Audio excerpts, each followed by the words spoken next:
এখনও পর্যন্ত bar council লিখিত পরীক্ষার রেজাল্ট প্রকাশিত হয়নি। সেই কারণে অনেকেই দুশ্চিন্তাগ্রস্ত হয়ে পড়েছেন এবং নিয়মিত যাদের সাথে আমার কোর্টে দেখা হয় অনেক ছোট বোনেরা প্রশ্ন করেন, আবার অনেকেই ইনবক্সেও প্রশ্ন করেন যে লিখিত পরীক্ষার ফলাফল সঠিক সময়ে যদি না দেয় বা দ্রুত যদি না দেয় তাহলে নভেম্বরের পরীক্ষায় তারা কিভাবে অংশগ্রহণ করবে, কিভাবে বা নভেম্বরের পরীক্ষার জন্য এমসিকিউ পরীক্ষার জন্য তারা যারা বিশেষ করে 2বার লিখিত পরীক্ষা দিয়েছেন তাদের তো দ্বিতীয়বার উত্তীর্ণ না হলে আবার এমসিকিউতে বসতে হবে, তাহলে কিভাবে তারা এত কম সময়ের মধ্যে নভেম্বরের পরীক্ষার জন্য প্রস্তুতি নেবেন।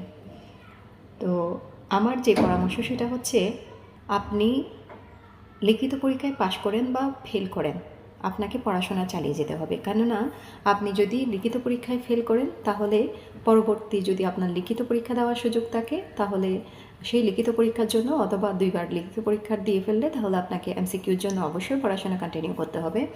দ্বিতীয়ত হচ্ছে যারা পাশ করবে তাদেরকেও পড়তে হবে, কারণ তারা ভাই বসতে হবে, ভাইবার জন্য তো তাদেরকে পড়া কন্টিনিউ করতে হবেই।